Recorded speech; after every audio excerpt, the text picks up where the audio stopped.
Padre, te damos muchas gracias, Señor, porque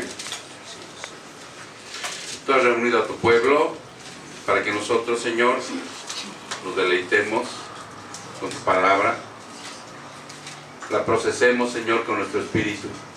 Por eso nos hiciste semejantes a ti, con una inteligencia, Señor, con un espíritu.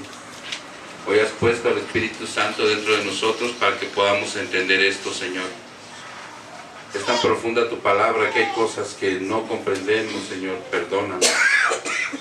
Perdónanos también, Señor, por lo que te hemos ofendido. Y límpianos, Padre, para que de esa manera, Señor, nosotros podamos estar en tu presencia, Señor, y que tu gracia esté con nosotros. Gracias, Señor. Te damos la honra y la gloria en el precioso nombre de Jesús. Su pueblo dice Amén. Amén. Ahora sí, empezamos, Alex. Sí.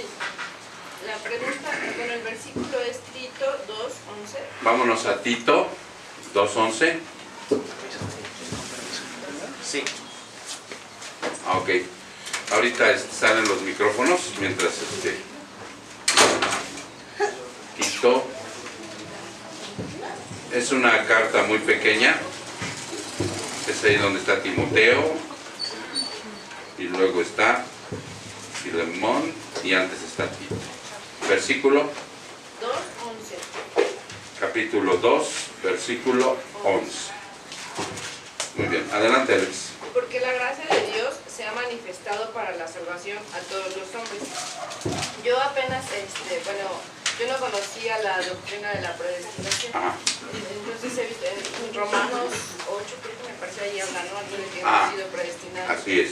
Y pues me cuesta trabajo entender cómo, por ejemplo, este versículo que dice que la gracia de Dios se manifiesta para la salvación de todos los hombres, pero también a la vez hay predestinados. Entonces, Ok, sí, hay algunos versículos. Yo pienso que la duda de nuestra hermana es que si nosotros vemos Romanos primeramente 8, vamos a Romanos 8:29 y ponen su dedito ahí en Tito, seguimos en Tito, y nos vamos a Romanos 8:29. Vamos a ver 3 versículos que hablan de la predestinación y después ya nos enfocamos, ¿sí? Para tomar como preámbulo esto. Romanos 8:29. ¿Ya están ahí, hermanos? sí,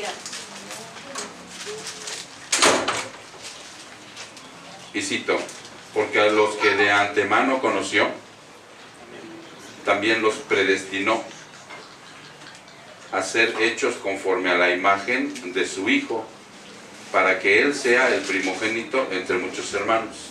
Ahí está la palabra, predestinación. Y predestinación es que Él te eligió antes de. ¿Ok? Ahora vámonos a Efesios.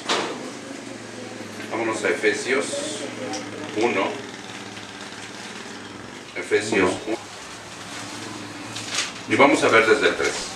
¿Sí?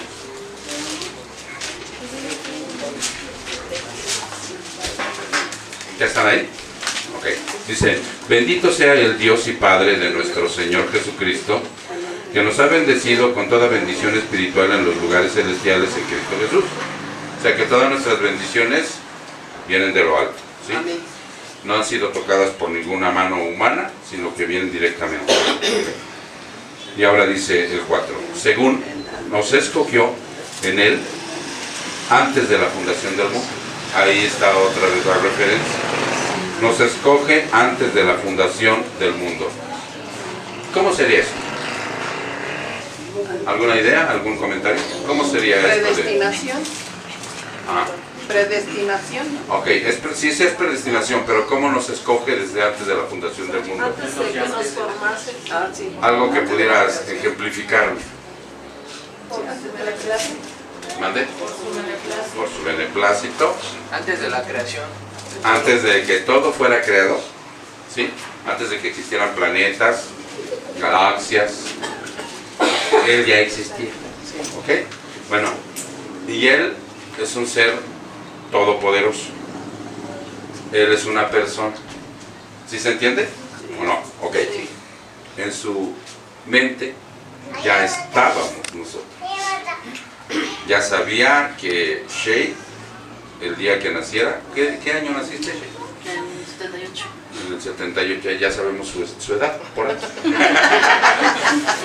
No, ya no se hagan cuentas. En el 78 nace Shay y cuando ella sabía que en un momento determinado ella iba a responder al llamado del Evangelio. Sí, él ya tiene que responder a un llamado del Evangelio. ¿Sí me explico? ¿O no? Pero ella ya la predestinó. Y así todos y cada uno de los que se consideren aquí cristianos, dice que te escogió antes de que todo existiera, para que fuéramos, pero ahí viene un propósito. No nada más, ay, me escogió y ya, qué bonito, ¿no? Qué bonito soy. No, te escogió con el propósito, dice, para que fueras santo, que tuvieras santidad, que practicaras la santidad. ¿Recuerdas que te dio una santidad cuando te salva? En ese momento, que es posicional. Tú ya eres santo. Pero en ese momento todavía no eres tan santo, ¿verdad? Pero entonces ahora te dice, ahora camina para que en santidad progresiva tú vayas pareciendo de ayer. Decía el versículo de Romanos 8:29. A Cristo. Okay. Para que vayan viendo la situación de lo que estamos observando de la predestinación y vayan viendo el propósito. Porque eso es importante. Nosotros vemos que sí nos predestinó, que sí nos escogió, pero también hay un propósito. Ok. Estamos en el 4. Santos y sin mancha delante de Él en amor. 5. Nos predestinó, ahí está otra vez la palabra, para la adopción como hijos para sí, pero ¿mediante quién? Mediante Jesucristo, conforme al beneplácito de su voluntad, lo que decía Sayuri, ¿sí? Fue por el puro, ya estamos completos. Perdón. No, llegó tu amado Shay. Ok, ya se entendió. O sea, es por su voluntad, pero dice aquí, conforme al beneplácito de su voluntad, de su soberanía. Nosotros no podemos, oye Señor, pues ¿por qué no todos? No, pues es conforme a su beneplácito, Él es soberano. Punto. ¿Ok? Vamos a ver el último, Juan 6:44. Juan 6:44. El Evangelio, no se vayan a ir a las cartas, porque no se van a las cartas. Juan 6:44, el Evangelio. 6:44. Ok, ya están ahí. Dice, nadie puede venir a mí. Está hablando Cristo, está hablando Jesucristo, el Señor. Y les está diciendo a aquellos que preguntan. Vamos a ver desde el 41, es importante que veamos, porque siempre ha habido murmuración. ¿Qué es una murmuración? Comentario. Son comentarios a veces mordaces, soeces, en contra de alguien, ¿no? Cuando van a murmurar de ti, están chismeando de ti, están hablando de ti, como que no les parece lo que, y como que el hermano pastor, ¿sí? Entonces, ok. Dice, por eso los judíos murmuraban de él, porque había dicho, yo soy el pan que descendió del cielo. Y decían, ¿no es este Jesús el hijo de José, cuyo padre y madre nosotros conocemos? ¿Cómo es que ahora dice que ha descendido del cielo? Esa es una murmuración. Ellos conocían a sus padres, a sus hermanas, a sus hermanos. ¿Sí? ¿Qué es lo que ellos no sabían? Para que murmuraran. ¿Qué es lo que ellos no sabían? Pues que era el hijo de Dios. Exactamente, que había venido por medio del Espíritu Santo. Eso es lo que ellos no sabían. Por eso están murmurando, oye, pues ¿cómo se dice que Él descendió del cielo si nació de una madre humana? ¿Sí? Y entonces ellos desconocían lo que nosotros ya sabemos, lo que a nosotros ya se nos ha sido revelado, por medio del Espíritu Santo. Él fue concebido en un nacimiento virginal, único, en donde la ciencia se da de vueltas y no lo puede entender, pero nosotros sí lo queremos, ¿de acuerdo? Entonces por eso murmuraban. 43, respondió Jesús y les dijo, no murmuréis entre vosotros, nadie puede venir a mí, les dice, nadie, absolutamente nadie puede venir a mí si no lo trae ¿quién? El Padre que me envió. O sea que nosotros no podemos llegar a Cristo si Jehová de los ejércitos lo dice, ve a Cristo. Entonces, como nosotros no podemos buscarle, ¿por qué no podemos buscar al Señor? Antes de nacer, ¿por qué no podemos buscar? Porque no le conocemos. Exacto. Hoy en la mañana yo les posteé un escrito donde dice, porque nosotros nacemos en una total depravación que nos impide buscar al Señor. Por eso Él tiene que escoger. Por eso. Porque si no, todos morirían en el infierno. Y en su gracia, y en su bondad, y en su misericordia dice, yo no quiero que se pierdan todos, porque como todos nacemos en pecado, y nadie puede elegir a Dios, entonces yo mejor escojo. ¿Ya se entendió? Yo escojo a un pueblo. ¿Queda claro la predestinación? Queda claro que dice aquí, nadie puede venir a mí si el Padre, no, que me envió, si no lo trae el Padre que me envió, y yo lo resucitaré el día final. Entonces muchos confunden este versículo, porque una vez un hermano me dijo, ¿qué no es al revés, hermano? ¿Qué no es a través de Jesucristo que yo voy al Padre? Esa es la segunda parte. ¿Ya se entendió que esa es la segunda parte? Dice Cristo, nadie puede ir al Padre si no es por mí. Para aclararles que tampoco pueden llegar por la Virgen, por los santos, por ningún método humano, ni religioso. ¿Ya se entendió? Entonces, hagan de cuenta, en una gráfica, hay una flechita así que dice, el Padre me envía a Cristo. Una flechita así, ¿no? Y la flechita. Y Cristo me regresa al Padre. ¿Ya se vio? De dos sentidos. Ida y venida. Exactamente. Así es. Ida y vuelta.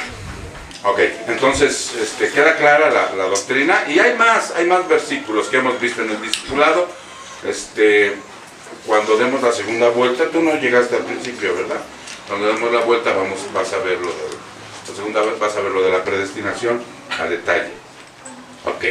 Ahora, hay muchos versículos, como por decir, antes de tocar el que tú me dijiste, vamos a ver el que casi por regular todos los cristianos saben de memoria, Juan 3:16. Allá atrás, sí. Juan 3:16.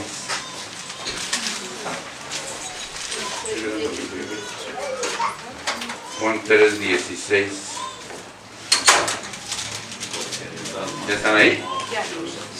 Porque de tal manera amó Dios al mundo, ahí vuelve a mencionar al mundo, a todo, que dio a su Hijo unigénito para que todo aquel que crea en Él no se pierda, mas tenga vida eterna.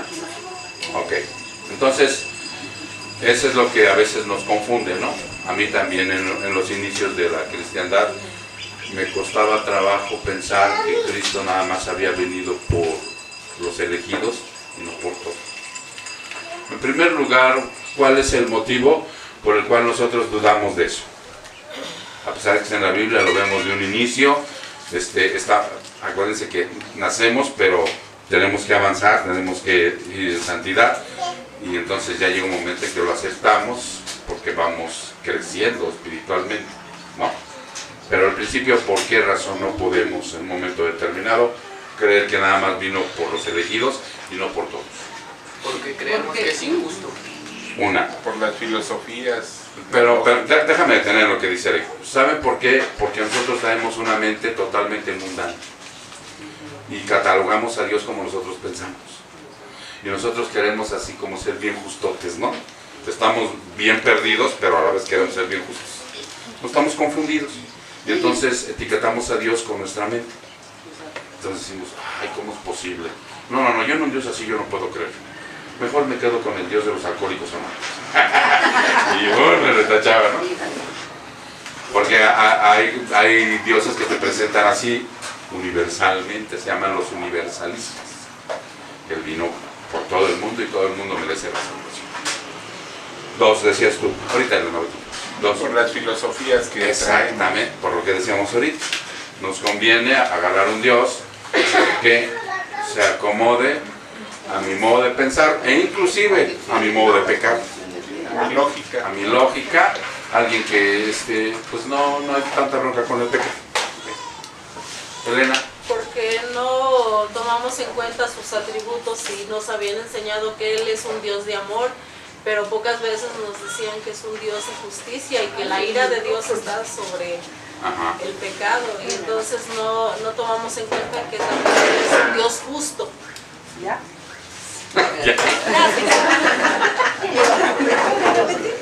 Ok, pasen el micrófono a Ray. Así me pasó la persona. Y es que también, pastores, a veces no comprendemos la problemática del ser humano. Pensamos que somos pecadores por lo que hacemos, pero en realidad somos pecadores por la herencia que traemos de Adán y Eva. O sea, es una falla de origen. Sí. Entonces nadie merece la salvación. Y eso es lo que a veces no entendemos, que pensamos que, por ejemplo, cuando dice de tal manera amó Dios al mundo, y entonces automáticamente nuestro cerebro lo interpreta como que todo el mundo, o sea, todas las personas. Pero la palabra mundo se está refiriendo solamente a un grupo de personas, como cuando nosotros decimos México, pero estamos hablando de 3 personas que están en otro país y decimos ahí va México con nosotros, ¿no? Nos está representando, pero es muy distinto. Sí. Entonces pienso que tiene mucho que ver con eso, que a veces no entendemos realmente que somos pecadores por lo que somos realmente, sí, y no por lo que hacemos. Lo que hacemos es la consecuencia de lo que somos. Ok, ya se dieron buenos parámetros en base a la Biblia, ¿no? Vemos que es en base a la Biblia y a lo que leemos. Pero regresamos a Tito, ¿sí? En el versículo 11, en el capítulo 2. Y entonces dice, porque la gracia, o sea, el regalo de Dios se ha manifestado. O sea, no sabemos que la salvación es un regalo. Se ha manifestado, trayendo salvación a todos los hombres. ¿Ok? Y entonces ahí viene la confusión. Vamos a ver qué dice este pequeño discernimiento. Dice, la gracia de Dios se ha manifestado. Esta frase describe toda la vida de Cristo sobre la tierra, su nacimiento, vida y muerte y resurrección. ¿Ok? Trayendo salvación a todos, aunque la salvación se ofrece a todos. ¿Ya se entendió? Aunque la salvación se ofrece a todos, será obtenida solamente por aquellos que pongan su fe en Jesucristo. Y aquí es algo que ustedes deben de entender bien. Eric lo explica bien. La salvación es para... A ver, échale. Bueno, lo que explicaba era el sacrificio de Jesucristo, que es suficiente para ¿cómo puedo explicar? El sacrificio El sacrificio de Jesucristo es suficiente para redimir todos los pecados del mundo, pero solamente se aplica la gracia, que es la vida eterna, para los escogidos de Dios. Entonces, muchos dicen que la cruz nada más se fue para los escogidos. No, la cruz fue para eliminar el pecado de todo el mundo. Pero solamente la gracia que van a gozar, solamente van a ser unos cuantos los que son escogidos. Ahora, otra cosa antes de que se lo pueda seguir. De la manera que yo entendí, porque yo también me atoré un montón en la doctrina de la predestinación, es que hay 2 perspectivas. La primera es la de Dios, que Él es el que predestina a los que van a ser salvos.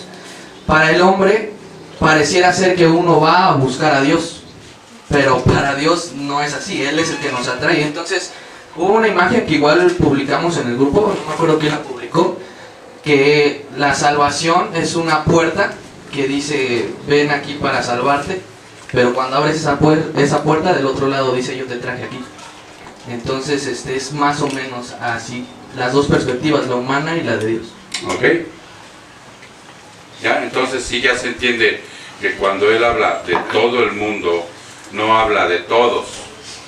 Y también ahí entra un lenguaje del habla, ¿sí? En donde dice la gente, ¿te diste cuenta que en ese cine, ahora que se estrenaron los Avengers, Endgame, estaba todo el mundo? Y no estaba todo el mundo, pero es una expresión que utiliza. Exactamente. Por eso en la hermenéutica se ve también lo gramatical, para que no veamos que todo lo que dice es literal. ¿Sí? Entonces por eso tenemos que ver que si avala la Biblia, la predestinación, y vino por los escogidos, entonces ya nada más vamos a ver la última.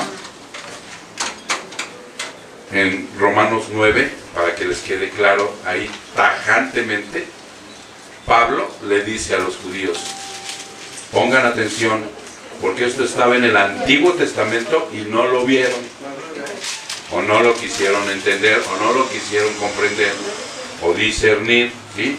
¿Ya estás ahí? ¿Cuál era? Romanos 9, vamos a ver desde el versículo 6. 6. Dice, pero no es que la palabra de Dios haya fallado, porque no todos los descendientes de Israel son de Israel. Y lo vimos el domingo, ¿estamos de acuerdo? Ellos, ¿por qué perdieron el privilegio de ser el pueblo de Dios?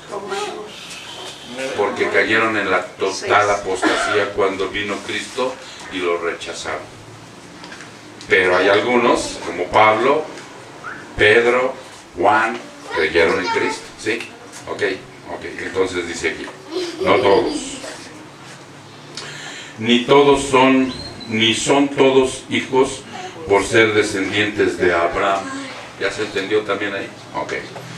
Sino que por Isaac será llamada tu descendencia. Esto es, no son los hijos de la carne los que son hijos de Dios, sino que los hijos de la promesa son considerados como descendientes, porque esta es una palabra de promesa. Por este tiempo volveré y Sara tendrá un hijo. Observen bien esto, Y no solo esto, sino que también Rebeca, cuando conciba mellizos de uno, nuestro padre Isaac.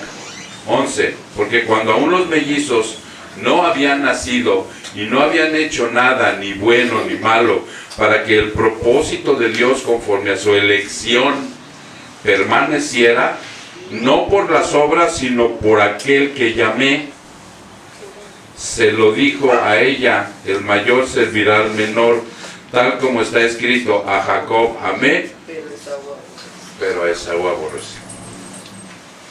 No, y no es por eso, dice, no es por obras, mi elección no es por obras. Los dos venían en el vientre.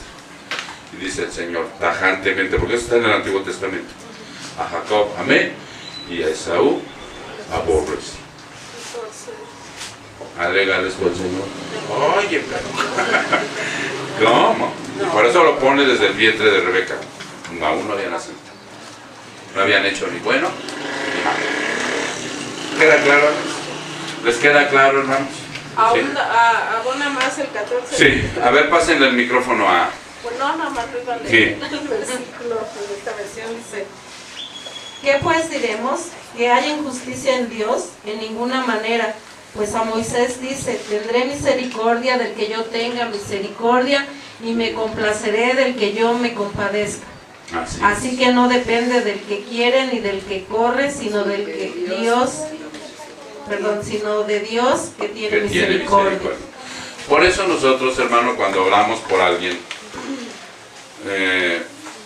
todos tenemos conocidos, familiares, inconversos. Lo que debemos de pedirle a Dios es eso, ¿no? Señor, ten misericordia de él. No, jamás. Y yo decreto que le salvo. Y yo declaro que no. O sea, Señor, ten misericordia de él. Porque aquí lo dice, del que el Señor tenga misericordia, ¿no? Y por eso nosotros cuando predicamos, cuando evangelizamos, cuando vamos hacia la gente, inclusive cuando oramos aquí le decimos, Señor, ten misericordia de nosotros. diciendo la palabra. Entonces queda muy claro, ¿verdad? Perfecto.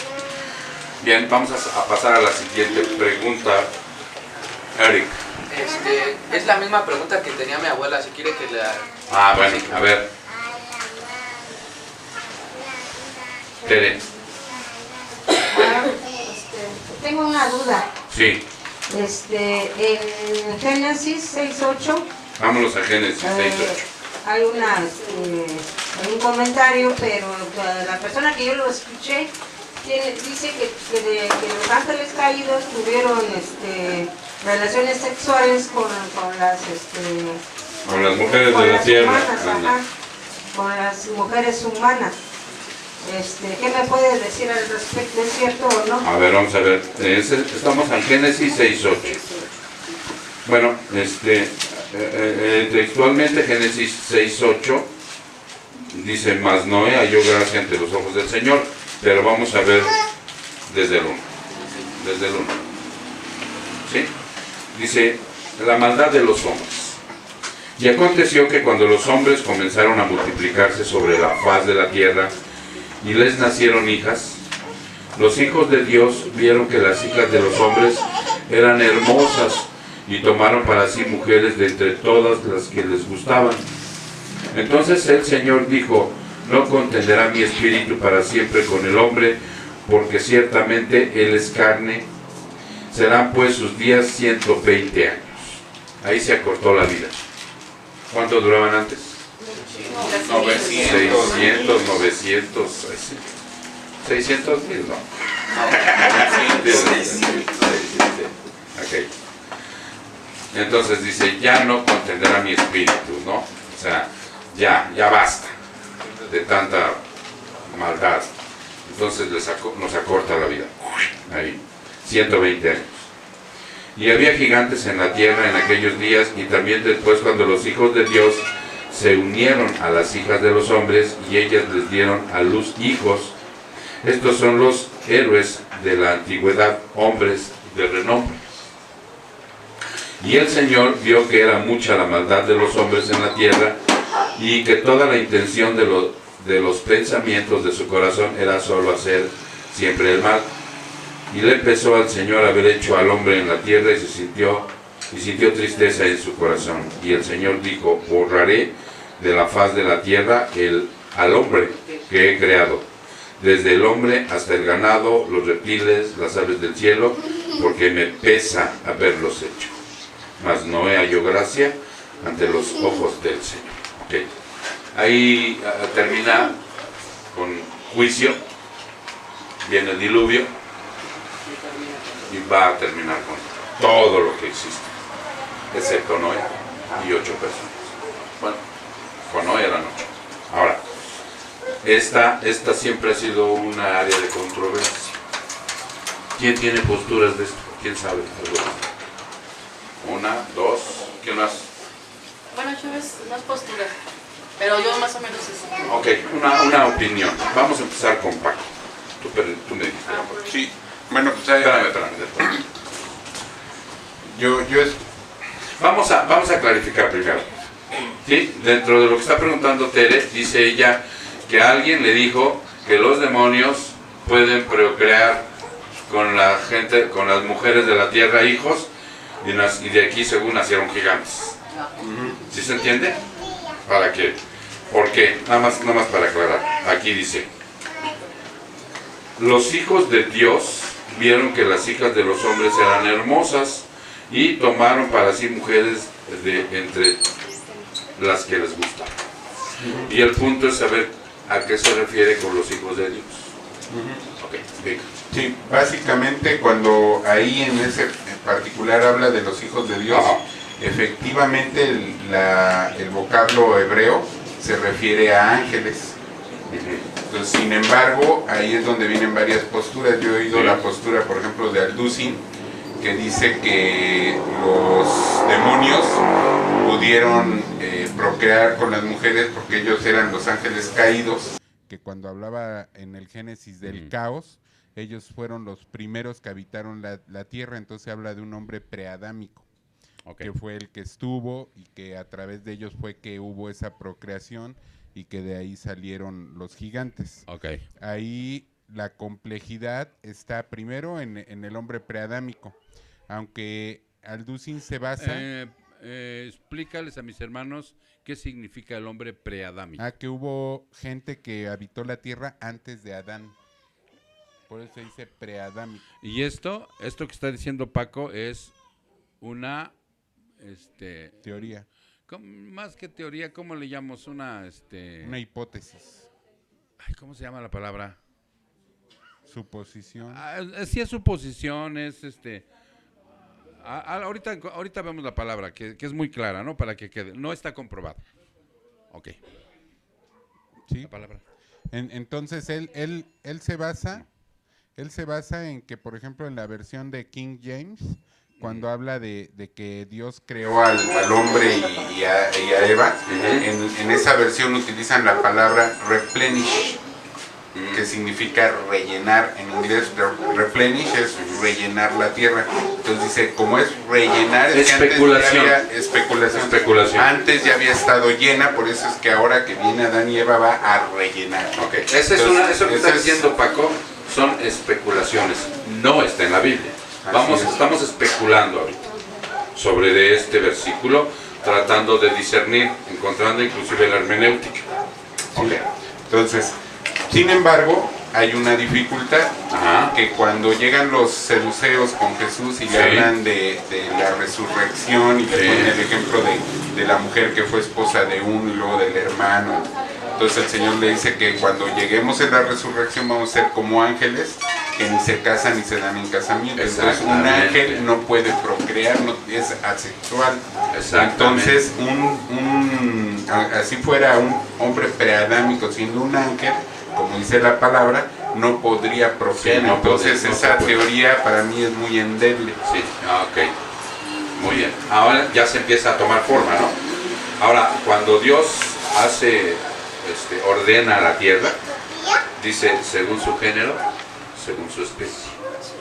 Un manzano no puede dar peras. ¿Sí me explico? Entonces, ahí también, un ser angelical no puede, procrear, porque inclusive Alducin, este teólogo, yo lo he escuchado decir que el anticristo va a ser un ser creado por el diablo y uno humano, y ya se salen del contexto, y hay cosas que ellos afirman, no lo toman como especulación, sino lo afirman, y eso es peligroso. Okay. Vamos a ver un discernimiento aquí, y luego pasamos contigo, Mario. Tú me habías pedido. Todavía no. ¿Todavía no acaba? A ver, perdón. Todas las posturas. A ver, venga. Sin embargo, también hay otra postura que es la de Eris Carballosa. Eris Carballosa. Que él lo que expresa es que él lo que piensa es que más bien fueron demonios que poseyeron a hombres y que a través de esos hombres y de esa posesión ellos escogieron a las mujeres adecuadas para poder formar una raza especial. Entonces que en esa posesión traen las mujeres y entonces sí tienen hijos, se procrean y de ahí sale esa raza especial. Pero Eris Carballosa lo que dice es que sí son ángeles, sí son, como le dice la palabra, son humanos. Los que procrean son humanos poseídos por un demonio. Exactamente. Hasta donde sabemos, porque esto también ya se ha estudiado, hasta donde sabemos, un demonio cuando posee a alguien, sí le deforma el interior, el habla, el cuerpo, como si tuviera artritis, lo va deformando, pero no le altera, la situación genética. Hasta ahí también entra como especulación. Sin embargo, como complemento de estas especulaciones, Ray tiene una mejor.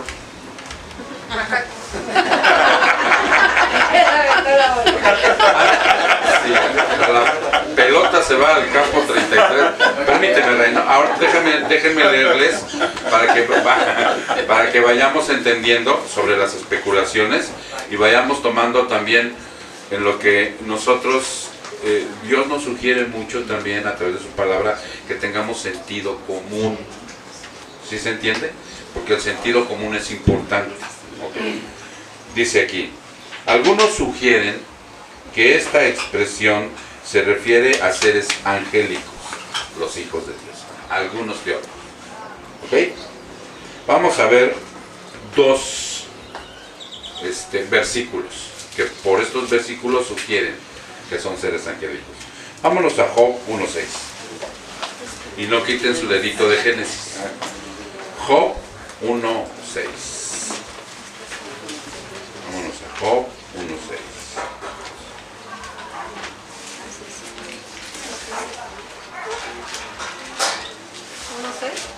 Job 1:6.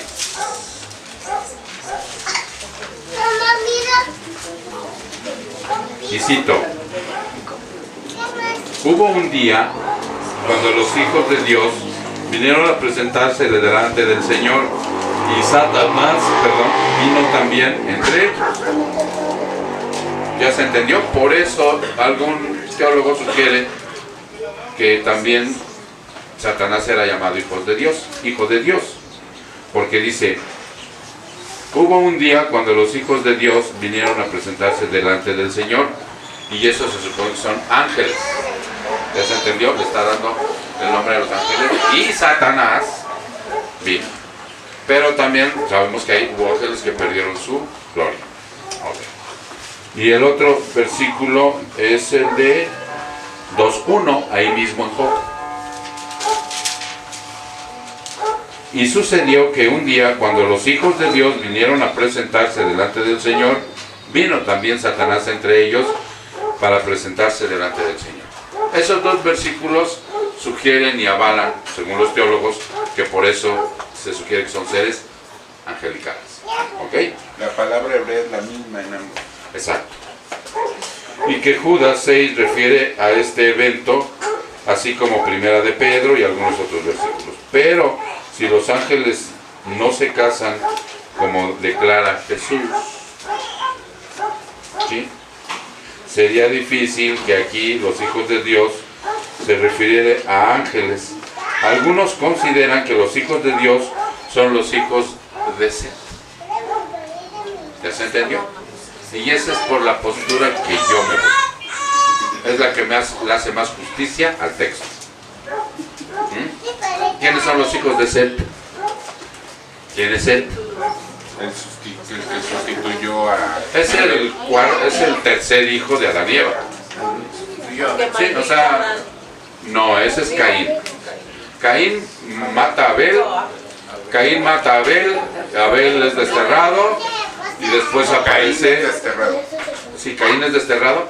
Y después aparece Set dentro de la línea. Porque dice la palabra que durante los 900 y tantos años que estuvieron Adán y Eva, tuvieron muchos hijos e hijas y poblaron la tierra. Pero registran a Set, como a Caín y Abel. Entonces, cuando registran a Set, Set tiene un propósito. ¿Ya se entendió o no? Sí. Y que de ahí es donde empieza a venir los hijos de Dios, donde va a venir la descendencia de Cristo. Aquellos que van a hacer la voluntad de Dios. Los de Caín son los malotes, y por ahí viene la situación. Entonces dice aquí, dice: algunos consideran que los hijos de Dios son los hijos de Set, y que las hijas de los hombres son las hijas de ¿quién? De Caín. De Caín, exactamente. Así que las hijas de los hombres son las hijas de Caín. Así que la diferencia entre los hijos de Dios y las de los hombres es una de piedad y rectitud, y no de ser superhumanos o humanos. Entonces, ahí viene la situación, ¿no? Nosotros sabemos en la actualidad que hay alteraciones genéticas, ¿cierto? Y pueden nacer gigantes o pueden nacer enanitos. Y esto viene como consecuencia del pecado. Bueno, pásale allá ustedes. Venga, Rey, con lo que te aventaron. Ya me Sí. comprometió poquito. Ya me embarqué. Bueno, lo que pasa es que este estudio lo tuvimos hace un tiempo. Sí. No meramente estudio, sino la duda la comentamos, estuvimos investigando. ¿Sí? Y yo investigué sobre las raíces de las palabras que, bueno, en primer lugar cuando dice que los hijos de Dios, pues sí se puede atribuir a ángeles o inclusive reyes. algunas autoridades, porque también de alguna manera se denominaban así o se les nombraban así, pero va más encaminado a ángeles que a reyes. En segundo punto, la palabra que se traduce como hermosas en realidad significa buenas, buenas en el sentido de aptas, como que ellos estuvieron observando y dijeron, estas mujeres son aptas, no tanto hermosas. Cuando dice, o la palabra que se traduce como tomaron, significa juntaron. No quiere decir, no necesariamente significa una relación sexual, sino juntarse, acercarse. Entonces, de allí que yo tenía ahí una posición, pero es personal, no meramente me gusta usarla como para decir, para adoctrinar o desahogar en este caso dudas. Okay. Es nada más comentario. Entonces diría, viendo los hijos de Dios que las hijas de los hombres eran aptas, tomaron o las juntaron para sí, es escogiendo entre todas. Y yo le decía en esa ocasión a Francisco, o sea, no meramente que hayan tenido relaciones sexuales con ellas, sino que se juntaron con ellas, y me vino a mí a la mente, recordé cómo fue que Eva fue inducida por el diablo. Entonces en esta amistad pues más bien malcriaron a sus hijos, y la consecuencia fue que tuvieron hombres inteligentes pero perversos, que multiplicó la maldad en su tiempo. Porque además, como ahora. Porque además dice después, dice, y dijo Jehová, no contenderé mi espíritu con el hombre para siempre, porque ciertamente él es carne, mas serán sus años 120 días. Dice, había gigantes en la tierra en aquellos días, y también después de que se llegaron los hijos de Dios a las hijas de los hombres. Pero esta palabra vuelve a ser la misma, juntaron, pero se traduce llegaron como hablando de una relación sexual, pero aquí... ¿Y a qué se refiere juntaron? Acercarse. Ajá. Acercarse. Es como el pasaje, ¿no?, que veíamos de cuando dice fuérzalos a entrar. Ajá. Que es como forzarlos, atraerlos, arrastrarlos. Okay. Sí, inclusive la palabra engendraron hijos también no significa meramente engendraron, sino adoptaron, también puede aplicarse así. Okay. De allí que yo tenía ese... Sí, pero al final de cuentas habíamos comentado, hace falta estudiar más. Sí. Por eso es que yo no levanté la mano. Pero bueno. Pero era un estudio que estaba en proceso. O sea, sí, lo que pasa es que estos versículos siempre han sido área de controversia, ¿sí? Y nos vamos por el sentido común. Yo me voy por el sentido común. O sea, que realmente lo que dijo el Señor Jesucristo tiene validez en el sentido de que no pueden procrear los demonios, ¿no? Y aunque Evis Carballosa, que es un hombre, es un teólogo de buena doctrina, quien pueda también escúchelo, es su teólogo preferido de Celso, es español él, ¿sí? Y viene luego a compartir a una de aquí de Luis Contreras, una congregación de Luis Contreras, Evis Carballosa. Ahí están sus prédicas en YouTube, es de sana doctrina, también pues por ahí le buscan esa situación, pero el Señor fue bien claro, dijo, según su género, según su especie. O sea, han querido, ¿no? O sea, sí. Además este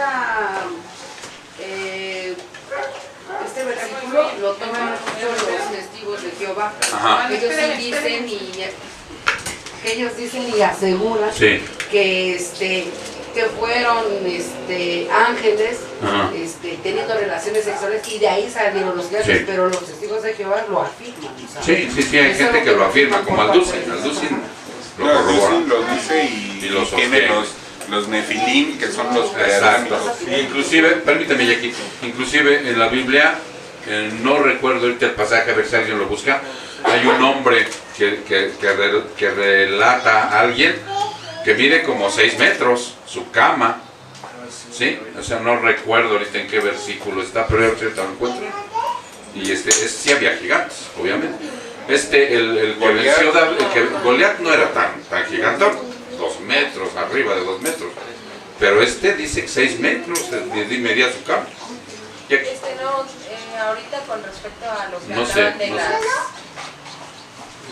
de las deformidades que se llegaron a presentar y que podría ser una situación que se dio en esa situación. Genética. Ajá, genética. Actualmente también cuando son, ¿cómo se dice? Consanguíneos.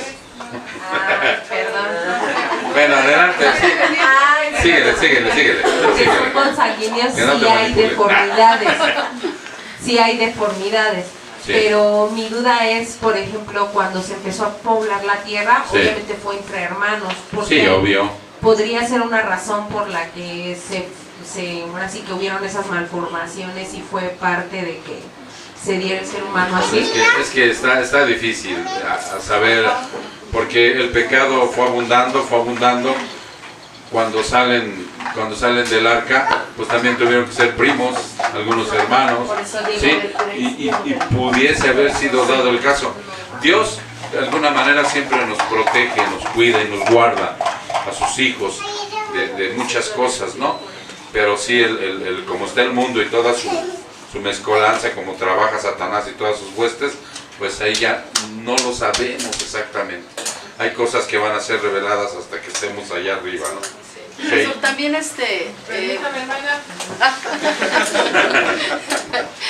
finalmente también mueren esos gigantes, ¿no? Sí. Cuando viene el diluvio. Así es. Después, ¿qué pasa? Ahora con Goliat viene después. Sí. Entonces, pues finalmente todo eso... Sí, o sea, gente de Europa, nórdico, todos esos eran muy altos. Sí. Pero ya los gigantes ya habían fallecido. Nada más hay que considerar que cuando son esos problemas genéticos, Sí. es gigantismo. Sí. Son personas que no tienen mucha capacidad motriz, son Ajá. torpes, por lo mismo Lo grandes. mismo, Y sin embargo ahí la Biblia dice que eran hombres de renombre, guerreros. Sí. Entonces sí es Era una otra condición cosa. un tanto diferente. Ok. Bien, Tere, pues a lo mejor te dejamos en las mismas, pero hay que tomar una postura. La postura que yo tomo es la que observo del Señor Jesucristo, ¿no? Que no se puede, un demonio no puede procrear, ¿no? Con un ser humano. Entonces, basado en lo que Él dice, ¿no? Dice, en el cielo nosotros seremos como ángeles. ¿Quién más tenía por ahí? El versículo lo tiene. A ver, Ray. Este es Deuteronomio 3, 11. Habla de... ¿Deuteronomio qué? 3.11. Vayan a Deuteronomio 3.11. A ver, ahorita te pasan el micrófono. Para que vean ahí lo que les mencionaba yo acerca de este hombre. Cuál era su estatura. 3.11. 3, capítulo 3, versículo 11. Habla sobre el rey Pop, rey de Basán. A ver, adelante. Dice, porque solo, es otra versión, dice, Sí. porque solo Og, rey de Basán, quedaba entre los gigantes. Su cama era una cama de hierro, está en Rabá de los hijos de Amón, tenía 9 codos de largo y 4 codos de ancho, según el codo de un hombre. Exacto. Y yo recuerdo que por ahí el codo de un hombre medía entre 40 y 45 centímetros. Ok. Entonces multiplíquenle nada más y verán cuánto medía el hombre, ¿no? Ahora los codos, o sea, son considerados los que son agarrados, ¿verdad? No disparan ni el defensa propia. Bueno, entonces, ¿quién más tenía la pregunta? Sí. Venga, sí. Era en Proverbios 9:1. Proverbios. Vámonos al libro de los Proverbios, en el capítulo 9. Proverbios 9. Proverbios 9. ¿Cuánto medía, Paco? 4 metros y medio. 4 según la metros. NBI. Sí. 9:1. Venga, sí. Dice, la sabiduría Dice, la sabiduría ha edificado su casa y ha labrado sus 7 columnas. Ha preparado su alimento y ha mezclado su vino, ha puesto también en su mesa. Pero más yo me quedé pensando y dije, ¿cuáles serán sus 7 columnas? Ok, tu duda es, la sabiduría ha edificado su casa y ha labrado sus 7 columnas. Ok. ¿Alguien tiene algún comentario sobre esto? ¿Lo ha estudiado? ¿Lo ha discernido? Yo sé que ustedes... A ver, Ray. Pásenle el micrófono. A mí nada me gustaría hacer un comentario sobre este texto. Dice en el inicio sabiduría y la sabiduría y la insensatez. Así es. En esta porción, esta lectura le está dando como una personificación a la sabiduría. Es una herramienta, es una figura retórica en la que a veces se le, por ejemplo, cuando se dice la mano de Jehová estuvo. Explica que es una figura retórica. Son herramientas para poder expresar de alguna manera algún escrito en el cual tú enriqueces o le das forma. A veces se utiliza para hablar poéticamente, o a veces es como para hablar más específicamente. A ver, pon un ejemplo sencillo. Un ejemplo sencillo, y en base a esto es como cuando nosotros decimos la mano de Jehová estuvo conmigo. Y es que literalmente la mano de Dios no estuvo conmigo, sino su espíritu, su presencia, su actividad. Y la retórica explica porque pues Jehová no tiene mano. Sí. O como cuando decimos, o un ejemplo ordinario sería el cuello de la botella. Sí. La botella no tiene cuello, pero le ejemplificamos. Exacto. Entonces, o la boca de la botella, no tiene boca, es una entrada, pero lo manifestamos así. Entonces aquí está hablando como si tuviera una personalidad, la sabiduría, que entre comillas no tiene, no es una persona. Nada más era en esa parte, lo demás pues. Digo, se me ocurrió como la película de las emociones, que se convierten en una persona cada uno, ¿cómo se llama? Figura retórica. Intensamente, donde le dan figura retórica. Sí, en este caso, esto es importante porque nosotros, aunque pudiéramos decir que podían ser palabras domingueras, no, es importante saberlo porque el Señor nos habla en parábolas, en figuras retóricas, en metáforas, en alegorías, y entonces es bueno, o sea, saber, y eso nos saca de dudas. Ok, déjenme leerles un discernimiento de lo que dice este estudio. Dice: en las casas típicas de la época de Salomón, un cuarto abierto que daba al atrio interior se apoyaba sobre las columnas, generalmente 3. ¿Ya se entendió? A ver, voy de nuevo, En las casas típicas de la época de Salomón, un cuarto abierto que daba al atrio interior se apoyaba sobre columnas, generalmente 3, que apoyaban la parte del techo de esa sección. El número 7, en la literatura semita, simboliza plenitud o totalidad, sugiriendo una casa grande y amplia. ¿Ya se va entendiendo? Ya no un cuartito, sino ya algo más amplio, porque el número 7 simboliza plenitud o totalidad. La costumbre de la hospitalidad en esa sociedad hizo que se hiciera regla la hospitalidad generosa, y el número de los huéspedes se reflejaba en el tamaño de los cuartos. La sabiduría ha edificado su casa y ha labrado sus 7 columnas. Ahora, dale la interpretación en base a esto. ¿Puedes? Ok. Espera. ¿Puedes? No, está bien. A ver.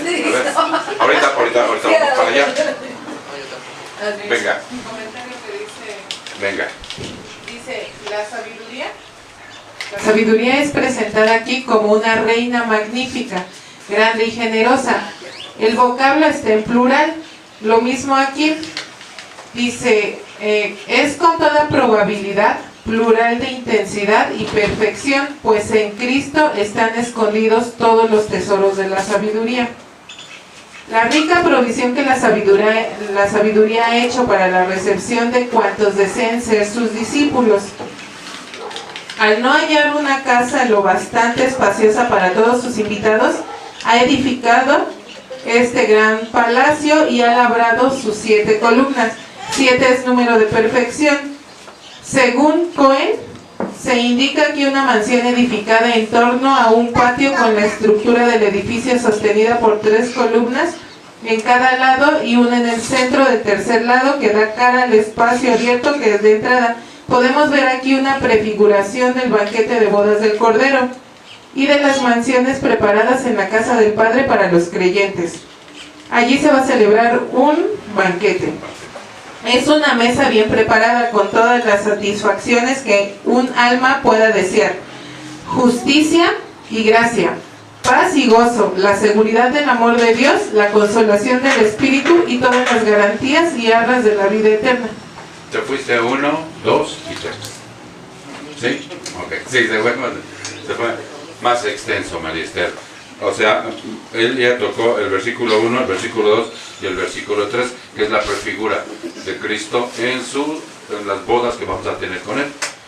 Pero en sí, la parte del 1 nos habla de la sabiduría. Y ahora vamos a aplicar algo, ¿no? La sabiduría, dice el mismo proverbio, que es el principio de la sabiduría es el temor de Jehová. Y sabemos que el temor de Jehová no es miedo. ¿Cómo que te suena esto, mija? Pues si el principio de la sabiduría es temor de Jehová, ¿cómo que te sonaría? No es miedo. No es miedo, es como el respeto que se le tiene al Padre. Exactamente, es un respeto reverente. Cuando yo tengo temor de Dios, es para, si hacemos algo malo o nos salimos del camino, nos disciplina. No tanto que nos discipline, mira. Si yo ya conozco el concepto de Dios, hoy lo voy a obedecer con un temor. Yo tengo temor de Dios para no entrar en pecado. Bueno, lo que pasa es que yo... Espérame, hermano. Yo no lo tomo que disciplina como algo como malo, sino es como el Padre que te aconseja. Sí. En el caso de Dios, Ajá. es que si uno se sale del camino, Ajá. te disciplina, Sí. pero es como aconsejarte, mostrarte el camino. Ok. Así yo lo interpretas. interpreto por mis experiencias. Ok. Entonces se entiende que el principio de la sabiduría es el temor de Jehová, es un respeto reverente para caminar en santidad, para que cuando me llegue la tentación frenarme. Por eso cuando dicen una persona no tiene temor de Dios, no le importa, se mete al pecado y no le interesa. Es su práctica, aunque cree en Dios. Ok, entonces si la sabiduría edifica mi casa, una casa que yo le he dado al Señor, ahora yo soy templo viviente del Espíritu Santo. Él me da conocimiento, pero si se queda en conocimiento no sirve. Entonces cuando lo aplico, el conocimiento se convierte en sabiduría. Y ahí está la columna, fuerte, firme. Ahora sí entendiste lo que es la retórica. Yo le voy dando la aplicación y el significado, lo leo, lo entiendo, me lo explican, entonces digo, entonces ahora yo tengo un templo que es el Espíritu Santo, por eso nosotros somos la iglesia, es un templo de Dios, en donde a través de la sabiduría, que es el principio, es el temor de Dios, y lo que voy aprendiendo lo voy aplicando, y entonces hay columnas fuertes en mi vida, que no va a venir viento y vendaval y las van a tirar tan fácilmente, porque está cimentada sobre la roca, que es Cristo. ¿Ya? Entonces sí se va. Ahí es como nosotros precisamente en todo eso vamos aprendiendo, porque el Espíritu nos va revelando. Nada más iba a decir que... Sí. Iba a decir que las figuras retóricas sirven para hacer que el lenguaje sea más gráfico. Esa es la idea de las figuras retóricas, hacer un lenguaje más gráfico, que era el tipo de lenguaje que había en el Oriente Medio, gráfico, que da una mayor idea de lo que se quiere expresar. Cuando tú haces un gráfico, haces un dibujo, una figura, una ilustración. Yo me parar aquí con el... Por eso los maestros dicen, a ver si me entienden, si no, aquí, y te empieza a dibujar algo, te lo hace gráfico, una manzanita. Porque uno dice, explícamelo con manzanas, o como si yo tuviera 3 años. Pues ahora la de va. Eso es lo que se refiere, es una figura gráfica. Sí, pásenle el... ¿O todavía no terminas? No, Adelante, Rey. Bueno, nada más un comentario. Acabo de ver un maestro de teología, hizo un comentario sobre esto precisamente y decía que el lenguaje hebreo es demasiado concreto, demasiado, digámoslo, sencillo, va al grano, pero por lo mismo no es muy poético, entonces ellos se ven en la necesidad de ilustrar o de escribir de manera poética. Y de allí, por ejemplo, este texto, cómo está escrito, o sea, es prácticamente una poesía, pero es rico en ilustración, en estar explicando, la sabiduría es así, así, o sea, en otras palabras sería sólida, rica, abundante, y luego viene una invitación, vengan, o sea, aprovechen, pero a lo mejor en el griego, que digamos, sus palabras son más tipo conceptos, con una sola palabra te puede a lo mejor explicar de una manera más gráfica, y ellos con abundancia de palabras, entonces nada más era muy bien. Bueno, mis hermanos, pues llegamos al término de nuestro culto con la respuesta de Sisi, de que le dimos a Sisi. De verdad estuvieron muy interesantes las 3 preguntas. Yo los invito a que en la semana que viene busquen en la Biblia aquello que tengan duda y ven cómo se enriquece todo. Salimos de dudas, entramos en hermenéutica, en exégesis, o sea, y todos participamos porque no venimos como los fariseos, ¿no? A tenderle una trampa al pastor, o a tenderle una trampa a Jesús, sino venimos con una duda realmente y apoyarnos mutuamente y salir enriquecidos con las respuestas, ¿no? Y lo que vimos ahorita, hay cosas que escapan a nuestra comprensión, ¿no? Sabrá Dios exactamente qué era esa situación de los hijos de los hombres, y hay especulaciones. Como los hijos de Dios, exacto. ¿Saben, mis hermanos? Así que la próxima semana tenemos preguntas y respuestas también, y después vamos a dar un culto. El domingo, ¿en qué quedamos, Pepe? ¿Qué vamos a dar las miércoles que viene es otra vez preguntas? Y el próximo viernes vamos a dar, vamos a dar un estudio que se llama Un siervo para tu gloria. Son, me parece que 7 sermones, y verán qué precioso está, sobre todo para aquellos que tienen la inquietud de servir en el cuerpo de Cristo. Está muy bueno, pero a la vez también está muy gráfico de cómo muchos empiezan bien y acaban mal, ¿vale? Es un poco ámbar para nosotros. Ok, mis hermanos, vamos a hablar. Padre, te damos muchas gracias, Señor, en esta preciosa noche.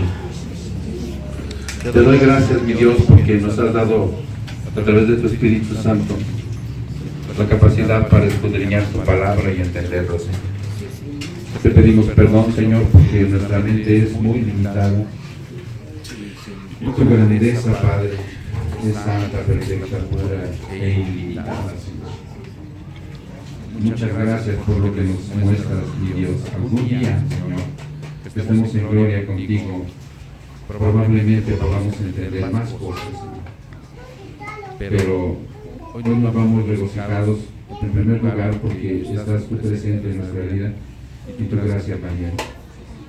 Y te damos gracias, Señor, porque nos reunimos como pueblo, nos vemos como hermanos, Señor, y sentimos en nuestro corazón el deseo de orar los unos por los otros y cuidarnos, Señor, en todo momento, respetarnos y amarnos. Gracias, mi Dios, porque esto tú lo haces posible, Padre. Yo te pido que a todos mis hermanos que están aquí les lleves con bien, te lo ruego, Señor, a sus lugares de origen, que los cuides, que los guardes, que les des la fuerza, Señor, para que el día de mañana puedan levantarse con la inmensa alegría de saber que son sus hijos y que van a hacer tu voluntad. Muchas gracias, Padre. Damos la honra y la gloria en el precioso nombre de Jesús. ¿El pueblo dice? Gracias, mis hermanos, estamos despedidos. Y yo, a ver si